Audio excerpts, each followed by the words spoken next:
Hi friends, welcome to my channel. ನಾನಿವತ್ತು ನಿಮಗೆ ಒಂದು ಹೊಸ ಜಾಬ್ ಅಪ್ಡೇಟ್ಸ್ ತೊಗೊಂಡು ಬಂದಿದ್ದೀನಿ. ಅದು ಯಾವುದು ಅಂದರೆ ಗ್ರಾಮ ಪಂಚಾಯಿತಿ ಗ್ರಂಥಾಲಯ ಹಾಗೂ ಮಾಹಿತಿ ಕೇಂದ್ರಗಳ ಮೇಲ್ವಿಚಾರಕರಿಗೆ ಹುದ್ದೆಯನ್ನು ಭರ್ತಿ ಮಾಡೋಕ್ಕೋಸ್ಕರ ಕಾಲ್ ಫಾರ್ಮ್ ಮಾಡಿದರೆ ಒಟ್ಟು 15 ಪೋಸ್ಟ್ಗಳಿದೆ. ಚಾಮರಾಜ ಜಿಲ್ಲೆಯಲ್ಲಿ ಯಾವ್ಯಾವ ಗ್ರಾಮ ಪಂಚಾಯಿತಿ ವ್ಯಾಪ್ತಿಗಳಲ್ಲಿ ಖಾಲಿ ಇದೆ ಅಲ್ಲೆಲ್ಲ ತಗೊಳ್ತಾ ಇದ್ದಾರೆ. ಇದನ್ನು ಹೇಗೆ ಸೆಲೆಕ್ಷನ್ ಮಾಡ್ತಾರೆ ಅಂದರೆ, ಆಯಾ ಗ್ರಾಮ ಪಂಚಾಯತಿ ವ್ಯಾಪ್ತಿಗಳ ಅಭ್ಯರ್ಥಿಗಳನ್ನು ಮಾತ್ರ ತಗೊಳ್ತಾರೆ, ಬೇರೆ ಕಡೆಯಿಂದ ತಗೊಳ್ಳೋದಿಲ್ಲ ಅವರು. ಆ ಗ್ರಾಮ ಪಂಚಾಯತಿಗಳಲ್ಲಿ ಖಾಲಿ ಇದ್ದರೆ ಅಲ್ಲಿನ ಅಭ್ಯರ್ಥಿಗಳೇ ಆಗಿರಬೇಕು. ಆ ಗ್ರಾಮ ಪಂಚಾಯತಿ ವ್ಯಾಪ್ತಿಗೆ ಬರುವಂಥ ಅಭ್ಯರ್ಥಿಗಳನ್ನು ಮಾತ್ರ ಅವರು ಸೆಲೆಕ್ಷನ್ ತಗೊಳ್ತಾರೆ. ಇದು ಕಾಲ್ ಫಾರ್ಮ್ ಮಾಡಿದ್ದು 13/9ಕ್ಕೆ, ಕೊನೆ ದಿನಾಂಕ ಅಕ್ಟೋಬರ್ 12 ಆಗಿರುತ್ತೆ. ಅಷ್ಟರೊಳಗಡೆ ನೀವು ಅಪ್ಲಿಕೇಶನ್ ಹಾಕಬೇಕು. ಅಪ್ಲಿಕೇಶನ್ ಹೇಗೆ ಹಾಕೋದಂದರೆ, ನಿಮ್ಮ ಗ್ರಾಮ ಪಂಚಾಯತಿಗಳಲ್ಲಿ ಅಪ್ಲಿಕೇಶನ್ ಸಿಗುತ್ತೆ ನಿಮಗೆ. ಅದ್ರ ಜೊತೆಗೆ ಒಂದು ಫೋಟೋ ಮತ್ತು ವಾಸಸ್ಥಳ ದೃಢೀಕರಣ ಪತ್ರ, ಇದು ನಿಮಗೆ ತಹಶೀಲ್ದಾರ್ ಆಫೀಸಲ್ಲಿ ಸಿಗುತ್ತೆ.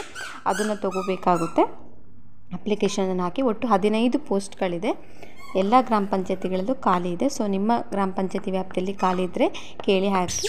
ಅದನ್ನು ಕ್ವಾಲಿಫಿಕೇಷನ್ ಹೇಗೆ ಅಂದರೆ PUC ಆಗಿರಬೇಕು, ಪ್ಲಸ್ ನಿಮಗೆ ಬೇಸಿಕ್ ಕಂಪ್ಯೂಟರ್ 3 ತಿಂಗಳು ಕೋರ್ಸ್ ಆಗಿದ್ದರೆ ಸಾಕು. ಮೆರಿಟ್ ಮೇಲೆ ಇದನ್ನು ಸೆಲೆಕ್ಷನನ್ನು ಮಾಡ್ತಾರೆ. ಹಾಗಾಗಿ ಯಾರಾದರೂ PUC ಆದವರು ಜಾಬ್ಗೆಲ್ಲ ಟ್ರೈ ಮಾಡ್ತಿದ್ರೆ ಈ ಜಾಬ್ಗೆ ನೀವು ಅಪ್ಲಿಕೇಶನನ್ನು ಹಾಕ್ಬೋದು.